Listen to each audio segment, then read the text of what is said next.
યુગ શક્તિ ગાયત્રી, સપ્ટેમ્બર 1977। સ્ત્રીઓના આરોગ્યની અવગણના કરવાથી પસ્તાવું પડશે। ચાલુ સૈકાના 75 વર્ષનું અવલોકન કરતા જણાય છે કે શિક્ષક, આરોગ્ય, સામાજિકતા અને આર્થિક પ્રગતિ થઈ રહી છે, છતાં પણ નારી આરોગ્ય સ્વાસ્થ્ય માટે તો ઘણા પાછળ રહ્યા છીએ। જે દેશમાં માતા રોગી અને શારીરિક વ્યાધિથી પીડાતી હોય, એના બાળકો, વૃદ્ધોનું આરોગ્ય કેવું રહેશે, એની કલ્પના કરતા જાણી શકાય છે કે ભારતીય માનવોનું આયુષ્ય દુનિયામાં ઘણું ઓછું છે।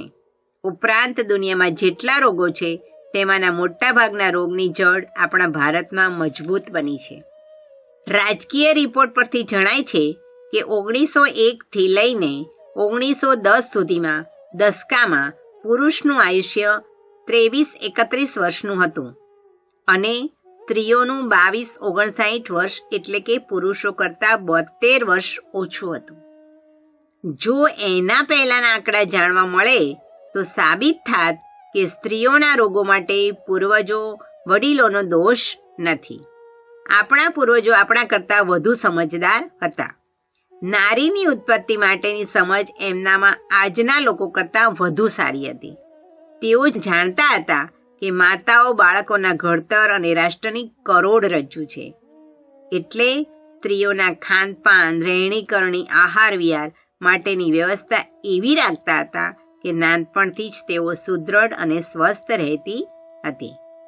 એટલે પ્રસૂતિનું કાર્ય સરળતાથી પતી જતું હતું અને પ્રસૂતિ પછી થોડાક સમયમાં તે ફરીથી મહેનત સાથે જીવન જીવતી હતી અને તેથી જ આજના જાપાની સેન્ડો કરતાં સામાન્ય લોકો પણ બળવાન, સ્વસ્થ અને તાજા પહેલવાન જેવા રહેતા હતા।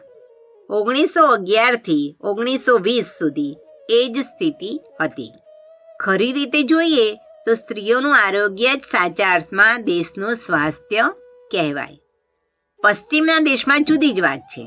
આયુષ્ય અને આરોગ્યની દ્રષ્ટિએ ત્યાંની સ્ત્રીઓ પુરુષો કરતાં એક ડગલું આગળ છે। એથી જ પશ્ચિમના લોકો ભારતીયો કરતાં વધુ સ્વસ્થ છે।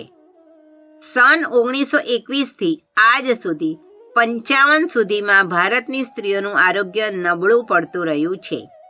આટલા વર્ષો પછી જે સુવર્ણ જયંતિ ઉજવવામાં આવી છે તેને આપણે જંગ જયંતિ કહીશું।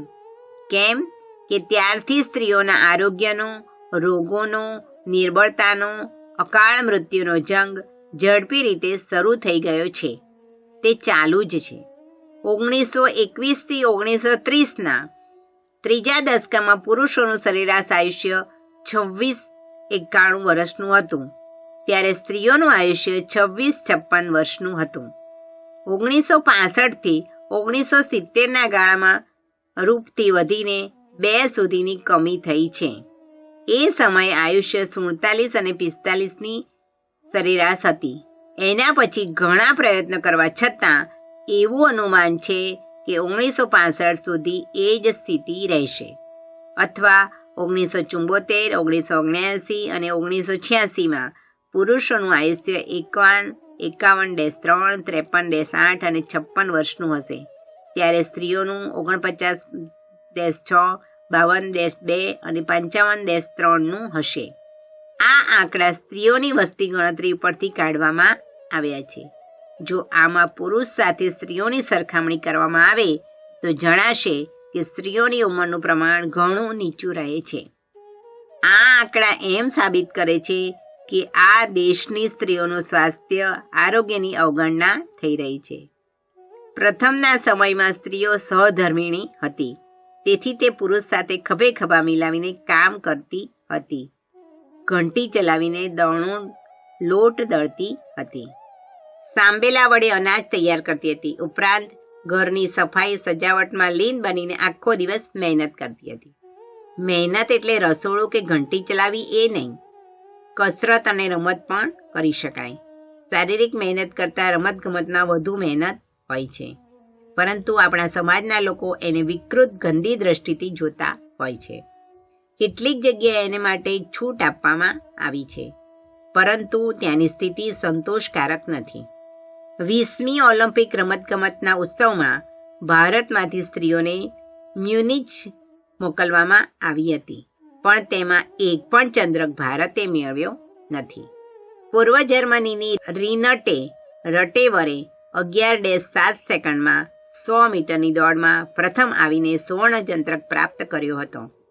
રૂસની નાદે જદા ચિજોવાએ 21.3 મીટર ગોળ ફેંકીને મોનિકા જે હર્તે 51.8 સેકન્ડમાં 400 મીટર દોડીને ખ્યાતિ મેળવી હતી. જમ્પમાં પશ્ચિમ જર્મનીની ઉલ્ડરીકે મેફથે વિશ્વ રેકોર્ડ તોડ્યો હતો. આ સ્થળે ભારતને એક પણ ચંદ્રક મેળવવાનું ભાગ્ય ખુલ્યું ન હતું. સ્ત્રીઓની પેન્ટાથલનની હરીફાઈમાં બ્રિટનની મેરી પીટર્સ પ્રથમ સ્થાન મેળવ્યું હતું. એ વખતે વર્ષોથી કુટુંબથી દૂર થયેલીને એના પિતા ભેટી પડ્યા હતા. એ સમયનો દેખાવ ઘણો કરુણ હતો. આ હકીકતોથી પશ્ચિમા નારીના આરોગ્ય માટે રમતગમતની છૂટ અને પ્રયત્નની સફળતાનું સમર્થન મળી રહે છે, જ્યારે આપણે ત્યાં આવી બાબતો માટે તિરસ્કાર જોવા મળે છે. જો સમય મળે તો ભારતીય સ્ત્રી જાતિ જરૂર આગળ વધી શકે એમ છે. એને માટે ભારતમાં એસ ડિસોજા, નિર્મળા ઉથૈયા, એન રાધા, કમલજીત સંધુ, જલ, જનાથન, મંજીત છતવાલ વગેરે અનેક સ્ત્રીઓએ આ માટે સાહસ બતાવ્યું છે. આ વર્ષે અનસુયાબાઈએ ગોળા ફેંકમાં નવીન વિક્રમ સ્થાપ્યો છે. એથી એમ લાગે છે કે સ્ત્રીઓને સમય મળે તો પોતાની શક્તિનો વિકાસ કરીને પુરુષો કરતાં આગળ વધી શકે એમ છે. આ બધું આપણા દૃષ્ટિકોણ પર આધાર રાખે છે. સ્ત્રીઓના આરોગ્યનું ધોરણ નીચું જવાના કારણમાં દાગીના કારણરૂપ ગણી શકાય. કેમ કે ઘરેણામાં જે ગંદકી થાય છે તેનાથી એથી રોગનો ફેલાવો થઈ શકે છે. ખાસ કરીને નાકમાં પહેરેલી જળમાં ઘરેણામાં જે ગંદકી જોવામાં આવે છે એનાથી તો ઉલટી પણ થઈ જાય. તો પછી એને પહેરનાર સ્ત્રીની સ્થિતિ કેવી થાય? આહાર વિહારના અસંયમથી પણ સ્ત્રીનું આરોગ્ય બગડે છે. એમાં મુખ્ય જવાબદાર પુરુષો જ છે. જ્યાં સુધી ઘરના બધા જમી રહે નહીં ત્યાં સુધી રાંધનારીને ભૂખે જ બેસી રહેવું પડે છે. પાછળથી જે વધ્યું ઘટ્યું ટુકડા પોપડા હોય એનાથી જ એને સંતોષ માનવો પડે છે.